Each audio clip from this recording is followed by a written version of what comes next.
Learners எல்லாருக்கும் ஒரு பெரிய ஹாய் வணக்கம். மைக்ரோசாஃப்ட் அஜூர் வேணும் அப்படின்னு சொல்லிட்டு நிறைய பேர் கமெண்ட்ல கேட்டிருந்தீங்க.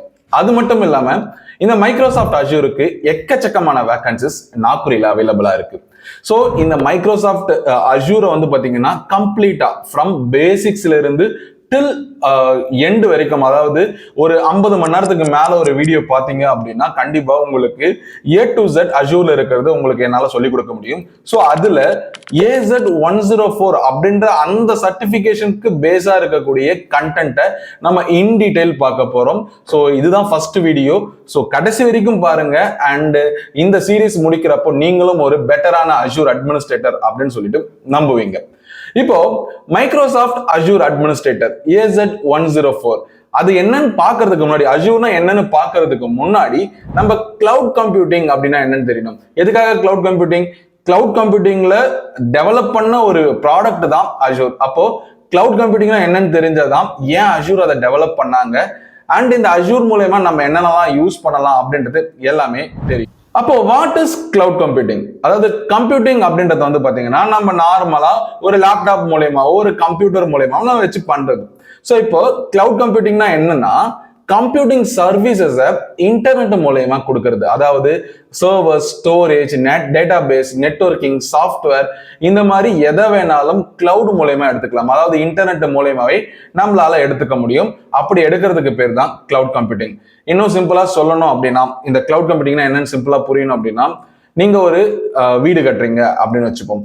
இந்த வீடு கட்டணும் அப்படின்னா நீங்க என்ன பண்ணுவீங்க? ஃப்ரம் த பேஸ்ல இருந்து டுவர்ட்ஸ் டாப் வரைக்கும் பெயிண்ட் பண்ற வரைக்கும் நீங்க எல்லாத்தையுமே செங்கல் வாங்குறது, சிமெண்ட் வாங்குறது, கம்பி வாங்குறதுன்னு சொல்லி என்டையரா நீங்களே பார்த்துப்பீங்க. இதுவே வீடுக்கு நீங்க குடும்பம் போனோம், என்கிட்ட காசு இருக்கு நான் வீட்டுக்கு குடும்பம் போனோம் அப்படின்னா நீங்க என்ன பண்ணுவீங்க? வாடகை கூட குடும்பம் போலாம் இல்லையா? வாடகை வீட்டுல கூட நம்ம தங்கலாம். ஸோ இது வந்து பேசிக்கா நடக்கிறது. சென்னை சிட்டிக்கெல்லாம் போயிட்டு வரீங்க அப்படின்னா இங்க வாடகை வீட்டுகள் தான் இருப்பீங்க. ஒருவேளை நீங்க வேலைக்கு வேற ஒரு இடத்துக்கு நீங்க ஷிஃப்ட் ஆவறீங்க அப்படின்னா நீங்க வாடகை வீட சேஞ்ச் பண்ணிடுவீங்க. ஸோ இது நடக்கும். ஸோ இதே தான் கிளவுட் கம்ப்யூட்டிங்கும். எப்படி அப்படின்னா நீங்க ஃப்ரம் த ஸ்கிராச்ல இருந்து ஒரு வீடு கட்டுறீங்க இல்லையா, அதுதான் இங்க ஃப்ரம் த ஸ்கிராச்ல இருந்து ஒரு சர்வரை பில்ட் பண்றது, அந்த சர்வருக்கான எலக்ட்ரிசிட்டி, கூலிங் சிஸ்டம் போடுறது, பிளஸ் அதுக்கான சாஃப்ட்வேர்ஸ், அதுல நம்ம கிரியேட் பண்ண போற விஷயங்கள், அதை கண்ட்ரோல் பண்றதுக்கான என்ஜினியர்ஸ், இது எல்லாமே நாம வச்சிருக்கணும். மீன்வைல் நீங்க கிளவுட் கம்ப்யூட்டிங்குள்ள வந்தீங்க அப்படின்னா வாடகை வீட்டுல குடியிருக்கிற மாதிரி தான். அந்த வாடகை வீட்டுக்கு எப்படி நீங்க தங்கிட்டு மந்த்லி ரெண்ட் பே பண்றீங்களோ அதே மாதிரி கிளவுட் கம்ப்யூட்டிங் சர்வீசஸை எடுத்து நீங்க எந்த அளவுக்கு யூஸ் பண்றீங்களோ அந்த அளவுக்கான பேமெண்ட் நீங்க கொடுக்கலாம். ஸோ அதுதான் பே as you go மாடல்னு சொல்லுவாங்க. ஸோ அதுதான் கிளவுட் கம்ப்யூட்டிங்கும் கூட. ஸோ இதுல வந்து நமக்கு என்ன பெனிஃபிட்டா கிடைக்குது அப்படின்னு கேட்டீங்கன்னா, மெயின்டெனன்ஸ் கிடையாது. அதாவது பிசிக்கல் ஹார்ட்வேரை நம்ம மெயின்டைன் பண்ணணும் அப்படின்ற எந்த ஒரு அவசியமும் கிடையாது. அதே நேரத்தில் 24/7 ரன் ஆகிட்டே இருக்கும். அதனால குளோபல் ரீச் உங்களுக்கு ஈஸியா கிடைக்கும். இதுவே நீங்க ஒரு சர்வரை வந்து பில்ட் பண்றீங்க, பில்ட் பண்ண சர்வரை வந்து பாத்தீங்கன்னா நீங்களே டிப்ளாய் பண்றீங்க அப்படின்னா அது ஏதாவது ரிப்பேர் ஆச்சுன்னா டவுன் ஆயிடும். ஆனா நீங்க கிளவுட் கம்ப்யூட்டிங்ல எடுக்கிறப்போ, அதாவது அஜூர் கிட்டயோ இல்ல AWS கிட்டயோ GCP கிட்டயோ எடுக்கிறப்போ அந்த டவுன் டைமை பத்தி நீங்க ஃபீல் பண்ணணும் அப்படின்ற அவசியமே கிடையாது. அது மட்டும் இல்லாம ரெக்கவரி ஃபுல்லா கிடைக்கும். அதாவது டிசாஸ்டர், அதாவது இப்போ சென்னையில இப்போ இருக்கிற ஒரு டேட்டா சென்டர்ல உங்களுடைய டேட்டா எல்லாம் இருக்குன்னு வச்சுப்போம். அதே மாதிரி மைக்ரோசாஃப்ட்டுக்கு உலகம் ஃபுல்லா வந்து டேட்டா சென்டர்ஸ் இருக்கு. ஸோ இந்த டேட்டா சென்டர்ல இப்போ சென்னையில இருக்கிற டேட்டா சென்டர் ஃபிளட்னாலேயோ இல்ல எர்த்குவேக்னாலேயோ அது டெஸ்ட்ராய் ஆயிடுச்சு, இல்ல எலக்ட்ரிசிட்டி ஷட் டவுனால இல்ல எரிஞ்சு போச்சு, இந்த மாதிரி டிசாஸ்டர் ஏதாவது நடந்துச்சுன்னா நம்மளால வேற ஒரு டேட்டா சென்டர்ல நம்ம டேட்டாவை ஃபீட் பண்ணி எடுத்துக்க முடியும். அது வந்து பாத்தீங்கன்னா சில விஷயங்கள் நம்ம செட் பண்றது இருக்கு, அதெல்லாம் த்ரூ அவுட் த கிளாஸ்ல நம்ம தெரிஞ்சுக்கலாம். ஸோ இப்போ வந்து இந்த மாதிரியான பெனிஃபிட்ஸ்லாம் இருக்கிறதுனாலதான் எல்லாரும் கிளவுட் கம்ப்யூட்டிங்க்கு மூவ் ஆகுறாங்க. அது மட்டும் இல்லாம இந்த கிளவுட் கம்ப்யூட்டிங்ல நம்ம அந்த ஃபினான்ஷியல் ஷிஃப்ட் அப்படின்னு ஒண்ணு இருக்கு. அதாவது வீடு கட்டணும்னா நமக்கு நிறைய செலவு பண்ணணும், ஆனா வாடகைக்கு ஒரு 5000 ரூபாய் இருந்தாலே வீட்டுல போய் நம்ம தங்கிடலாம் இல்லையா? அதே மாதிரி தான் இந்த சர்வர்ஸை நீங்க பில்ட் பண்றதும் நீங்க கிளவுட் கம்ப்யூட்டிங் போறதுக்கும் நிறைய வித்தியாசம் இருக்கு. அந்த வித்தியாசம் தான் கேபெக்ஸ், ஓபெக்ஸ். அதாவது கேபிட்டல் எக்ஸ்பெண்டிச்சர், இன்னொன்னு ஆபரேஷனல் எக்ஸ்பெண்டிச்சர். இந்த கேபிட்டல் எக்ஸ்பெண்டிச்சர் அப்படின்னா என்னன்னா நீங்க இன்வெஸ்ட்மெண்ட் பண்ணி அந்த ஸ்ட்ரக்சர் எல்லாமே, அதாவது அப்ஃப்ரண்ட்ல சர்வர் எல்லாம் பில்ட் பண்றது, கூலிங் சிஸ்டம் பில்ட் பண்றது, முன்னாடி சொன்ன மாதிரி எல்லாத்தையுமே நீங்க பில்ட் பண்ணுவீங்க. மீன்வைல் ஆபரேஷனல் எக்ஸ்பெண்டிச்சர், நீங்க என்ன சர்வீஸ் யூஸ் பண்றீங்களோ அதுக்கான அமௌண்ட் பே பண்ணா போதும். ஃபார் எக்ஸாம்பிள் இங்க நான் கொடுத்துருக்கேன், சர்வர் வந்து ஒரு 5 லட்சம் ரூபாய்க்கு வந்து நீங்க வாங்குறது, இது வந்து கேபிட்டல் எக்ஸ்பெண்டிச்சர்ல வரும். இதுவே நீங்க வந்து 5000 ரூபாய் பே பண்ணா போதும், ஆபரேஷனல் எக்ஸ்பெண்டிச்சர்ல ரொம்ப ஈஸியா யூஸ் பண்ணி. இன்கேஸ் இப்போ உங்களோட யூசர் பேஸ் அதிகமாகுது, உங்ககிட்ட ஒரு சர்வர் இருக்கு, ஸோ திடீர்னு நீங்க அப்ஸ்கேல் பண்ணணும் அப்படின்னா இட் இஸ் டூ ஹார்ட், அது வந்து கொஞ்சம் ரிஸ்கா இருக்கும். ஏன்னா நம்ம மறுபடியும் இன்வெஸ்ட் பண்ணணும், மறுபடியும் அந்த சர்வர்ஸ் எல்லாம் வாங்கணும். ஆனா ஆபரேஷனல் எக்ஸ்பெண்டிச்சர் எடுத்துக்கிட்டோம் அப்படின்னா ஸ்கேல் அப் ரொம்ப ஈஸியா நடக்கும். இன்ஸ்டன்டா வந்து பாத்தீங்கன்னா ஆன் டிமாண்ட்ல நம்மளால ஸ்கேல் அப் பண்ணிட முடியும். இன்கேஸ் இதோட கேஷ் ஃப்ளோ வந்து பாத்தீங்கன்னா கேபிட்டல் எக்ஸ்பெண்டிச்சர்ல ரொம்ப அதிகமா இருக்கும். இதுவே ஆபரேஷனல் எக்ஸ்பெண்டிச்சர்ல ரொம்பவே கம்மியா தான் இருக்கும். நீங்க எவ்வளவு யூஸ் பண்றீங்களோ உங்ககிட்ட இருக்கிற இன்வெஸ்ட்மெண்ட் ஏத்து கேபிட்டல் எக்ஸ்பெண்டிச்சர் போலாமா இல்ல ஆபரேஷனல் எக்ஸ்பெண்டிச்சர் போலாமா அப்படின்றத முடிவு பண்ணிக்கோங்க. இந்த கமிட்மெண்ட்டை பொறுத்த வரைக்கும் கேபிட்டல் எக்ஸ்பெண்டிச்சர் நீங்க வாங்கிட்டீங்கன்னா, ஒன்ஸ் வாங்கிட்டீங்கன்னா அது உங்களுது. நீங்க லாங் டேர்முக்கு தான் அது இன்வெஸ்ட் பண்ணிருப்பீங்க. அந்த மாதிரி லாங் டேர்மா இருக்கு, உங்களுக்கு தான் ஓனர்ஷிப் இருக்கணும், எல்லாமே நீங்க தான் பண்ணணும் அப்படின்னு நினைச்சீங்கன்னா go with the capital expenditure. In case நான் வந்து லாங் டேர்ம்லாம் இல்லை, ஒரு 2 மாசம் 3 மாசம் இல்லை, மேக்ஸிமம் 1 இயர், நான் அதுக்கப்புறம் வந்து பாத்தீங்கன்னா இந்த கமிட்மெண்ட்லாம் கொடுக்க மாட்டேன், நான் ஒர்க் பண்ண மாட்டேன் அப்படின்ற மாதிரி இருந்துச்சுன்னா go with operational expenditure based upon your need. நீங்க வந்து பாத்தீங்கன்னா இதுல சூஸ் பண்ணணும். இன் சிம்பிள் வேர்ட்ஸ், ஆபரேஷனல் எக்ஸ்பெண்டிச்சரை நம்ம கன்சப்ஷன் பேஸ்டு மாடல் அப்படின்னு சொல்லலாம். கன்சப்ஷன் பேஸ்டு மாடல்னா நீங்க எந்த அளவுக்கு ரிசோர்ஸை யூஸ் பண்றீங்களோ அதுக்கேற்ற மாதிரியான பெட்டர் ப்ரிடிக்ஷன் வந்து பாத்தீங்கன்னா நீங்க பண்ணிக்க முடியும். நீங்க ஈஸியா வந்து பாத்தீங்கன்னா உங்களுடைய ரிசோர்ஸஸை யூஸ் பண்ணிக்க முடியும் இன் கிளவுட்ல. அண்ட் ஷேர்டு ரெஸ்பான்சிபிலிட்டி மாடல்னு இருக்கு. அதாவது இப்ப வீட்டுக்கு வாடகை குடி போயிட்டீங்க அப்படின்னா எல்லா விஷயத்தையுமே வந்து பாத்தீங்கன்னா ஓனர் எடுத்துக்க மாட்டாரு. அதே மாதிரி எல்லா விஷயத்தையும் நீங்க பார்க்க மாட்டீங்க. அதாவது வீடை கிளீனா மெயின்டைன் பண்றது, அதுக்குள்ள இருக்கிற இபி பில், இதெல்லாம் அந்த டெனன்ட் வந்து பாத்தீங்கன்னா யூஸ் பண்ற மாதிரி இருக்கும். இதுவே பழுப்பு உடைஞ்சு போச்சு இல்ல வந்து வேற ஏதாவது ஃப்ளோர்ல வந்து லீக் ஆகுது, இந்த மாதிரியான இஷ்யூஸ் இருந்தா ஓனர் பார்ப்பாங்க. அதாவது ஓனருக்குன்னு சில ரெஸ்பான்சிபிலிட்டி இருக்கு, அதே மாதிரி டெனன்ட்டுக்குன்னு சொல்லிட்டு ஒரு ரெஸ்பான்சிபிலிட்டி இருக்கு. அதே மாதிரி தான் இந்த கிளவுட் கம்ப்யூட்டிங்கை பொறுத்த வரைக்கும் ரெஸ்பான்சிபிலிட்டி மைக்ரோசாஃப்ட்டுக்கும் இருக்கு, அந்த யூஸ் பண்ண போற நமக்கும் இருக்கு. ஸோ இது என்ன அப்படின்னா, மைக்ரோசாஃப்ட்டுக்கும் உங்களுக்கும் எந்த அளவுக்கு செக்யூரிட்டிக்காகவும் சரி இல்ல மேனேஜ்மெண்ட்டுக்காகவும் அந்த என்விரான்மெண்ட்ல எந்த அளவுக்கு உங்களுக்கு யூஸ் கேஸ் இருக்கு அப்படின்றத பார்க்கணும்.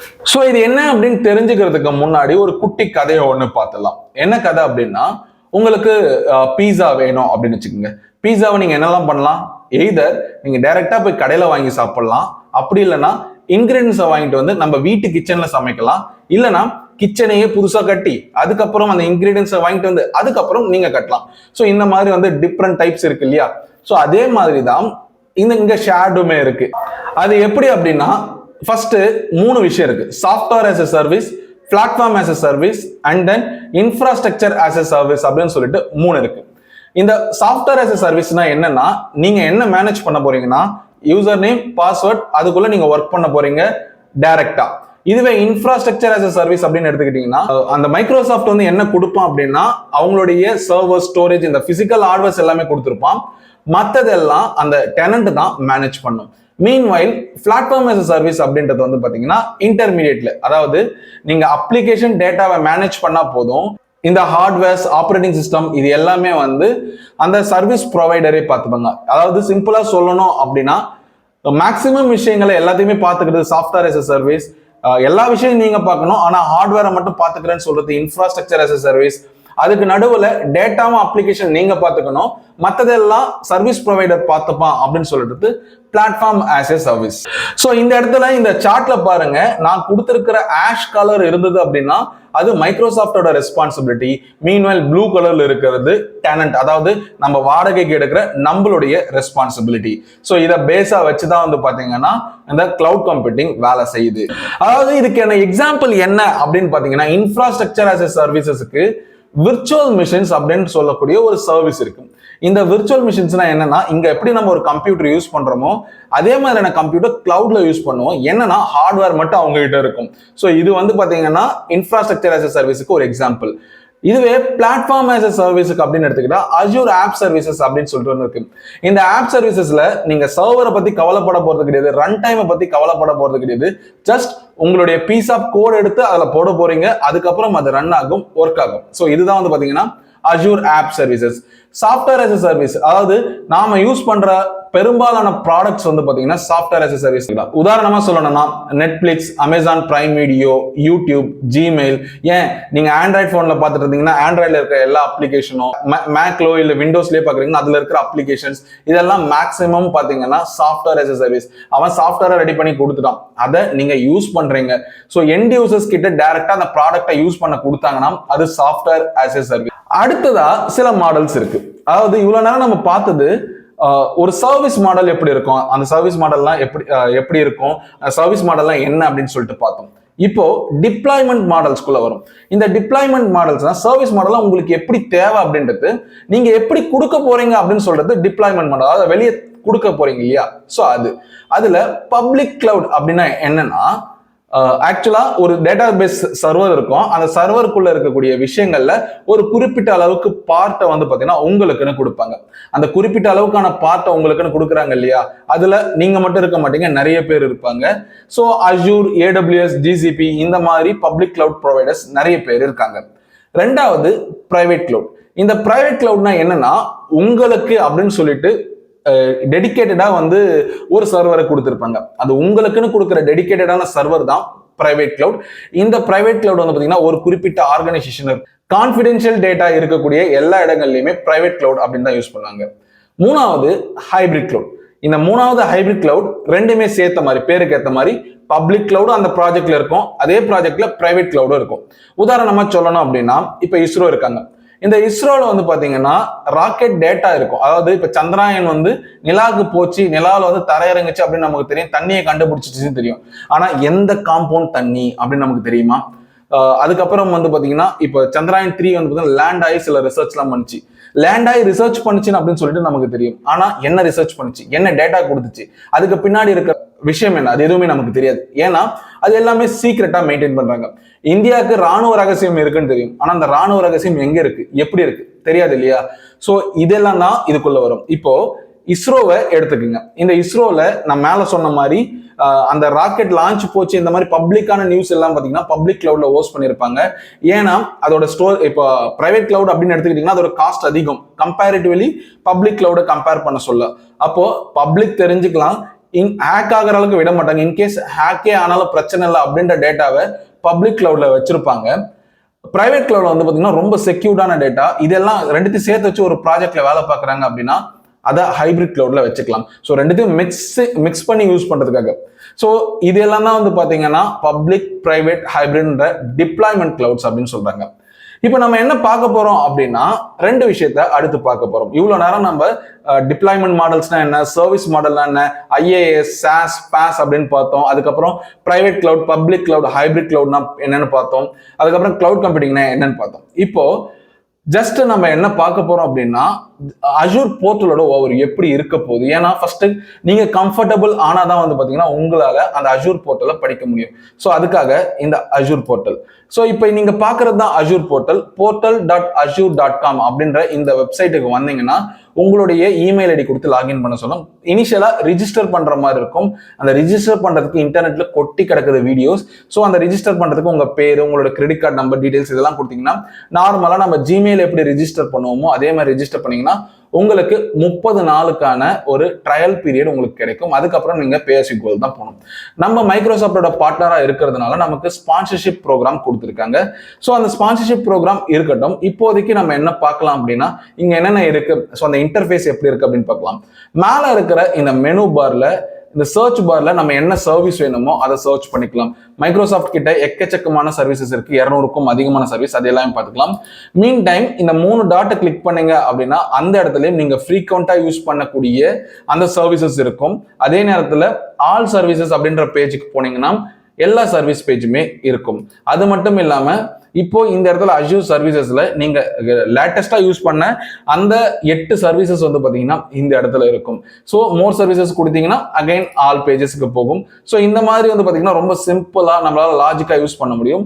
அண்ட் சப்ஸ்கிரிப்ஷன்ஸ் அப்படின்ற டேப்ல வந்து பாத்தீங்கன்னா நம்ம என்ன மாதிரியான சப்ஸ்கிரிப்ஷன்ஸ் யூஸ் பண்ணிட்டு இருக்கோம். இப்போ மைக்ரோசாஃப்ட் எங்களுக்கு கொடுத்த அந்த ஸ்பான்சர்ஷிப் அதை வச்சுதான் பாத்தீங்கன்னா இப்போ நான் கிளாஸ் எடுத்துட்டு இருக்கேன்.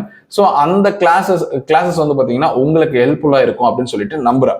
ஸோ இதை பத்தின இன் டீடைல் வீடியோ, ரீசோர்ஸ்னா என்ன, ரீசோர்ஸ் குரூப்னா என்ன, இன்னும் எக்கச்சக்கமான கான்செப்ட்ஸ் நம்ம பார்க்க வேண்டியது இருக்கு. ஸோ அதெல்லாம் நெக்ஸ்ட் கிளாஸஸ்ல பார்க்கலாம். இப்போ இவ்வளோ நேரம் வந்து பாத்தீங்கன்னா நம்ம படிச்சிருக்கோம். கிட்டத்தட்ட வந்து பாத்தீங்கன்னா ஒரு 15 மினிட்ஸ் கிட்ட நீங்க படிச்சிருக்கீங்க இல்லையா? ஸோ அந்த 15 மினிட்ஸை ஒரு 5 கொஸ்டின்ல குவிஸா நான் வச்சிருக்கேன். ஸோ அந்த குவிஸா வச்சிருக்கிற விஷயங்களை வந்து பாத்தீங்கன்னா இப்போ நீங்க எழுத போறீங்க. So first question, a small company wants low upfront cost for a new server, which model is best அப்படின்ற மாதிரி கேட்டிருக்கேன். ஸோ அது என்ன கான்செப்ட்னா, ஒரு புது சர்வரை வந்து பாத்தீங்கன்னா பில் பண்ணணும், ஆனா காஸ்ட் வந்து லோவா இருக்கணும். ஸோ இப்படின்னு வந்தவொடனே நம்ம எங்க போனோம்னா கேபெக்ஸா ஓபெக்ஸா அப்படின்னு சொல்லிட்டு தான் நம்ம பார்க்கணும். கேபிட்டல் எக்ஸ்பெண்டிச்சர்னா ஹை அப்ரண்ட் காஸ்ட், ஆபரேஷனல் எக்ஸ்பெண்டிச்சர்னா லோ அப்ரண்ட் காஸ்ட். அப்போ ஆபரேஷனல் எக்ஸ்பெண்டிச்சர் ஓபெக்ஸ் தான் சரியான ஆன்சர். இது எத்தனை பேர் கரெக்டா கண்டுபிடிச்சிங்க அப்படின்னு சொல்லிட்டு கீழே கமெண்ட்ல சொல்லுங்க. ஸோ அடுத்த question, an employee needs Outlook, Teams, Office apps without managing service. Which model is best? அதாவது எனக்கு சர்வஸை நான் மேனேஜே பண்ணக்கூடாது, அவுட்லுக், டீம்ஸ், ஆஃபீஸ் ஆப்ஸ் இதெல்லாம் வந்து பார்த்தீங்கன்னா நான் யூஸ் பண்ணணும் அப்படின்ற மாதிரி கேட்டிருக்காங்க. So Outlook, teams, office apps எல்லாமே பார்த்தீங்கன்னா software as a service already Microsoft ready பண்ணிட்டான். அப்போ SaaS அப்படின்னு தான் சரியான answer. A developer want to deploy a website but only focus on coding. அதாவது ஒரு வெப்சைட்டை ஒரு டெவலப்பர் வந்து டிப்ளாய் பண்றாங்க, ஆனா இந்த இடத்துல ஒரு கொஸ்டின் வச்சிருக்காங்க பாருங்க, only focus on coding, coding மட்டும்தான் அவங்க யூஸ் பண்ண போறாங்க. அப்ப எந்த மாடல் வந்து பெஸ்டா இருக்கு அப்படின்ற மாதிரி கேட்டிருக்காங்க. ஸோ இதுக்கான ஆன்சர் கோடிங் மட்டும் தான் பண்ண போறாங்க. அப்ப டேட்டாவும் அப்ளிகேஷனும் மேனேஜ் பண்ணா போதும் அப்படின்னா பிளாட்ஃபார்ம் as a சர்வீஸ் தான் சரியான ஆன்சர். ஸோ இது எல்லாமே யார் கரெக்டா சொன்னீங்க அப்படின்றத கீழே கமெண்ட் பாக்ஸ்ல கமெண்ட் பண்ணுங்க. And then fourth question, a company wants full OS control while moving an existing server to Azure. அதாவது எல்லா OSல இருந்து எல்லாமே எனக்கு கண்ட்ரோல்ல இருக்கணும் அப்படின்னு சொல்றாங்க. எப்போ அப்படின்னா எக்ஸிஸ்டிங் சர்வர் டு அஷூர் அப்படின்னு கேட்குறாங்க. அதாவது ஏற்கனவே நான் லோக்கல் சர்வர் வச்சிருக்கேன், அந்த லோக்கல் சர்வர் இருந்து அஷூருக்கு மூவ் பண்ணணும், ஆனா எல்லா கண்ட்ரோலும் எங்கிட்ட தான் இருக்கும் அப்படின்னு கேட்டாங்கன்னா அதுக்கு இன்ஃப்ராஸ்ட்ரக்சர் as a சர்வீஸ் தான் சரியான ஆன்சர்.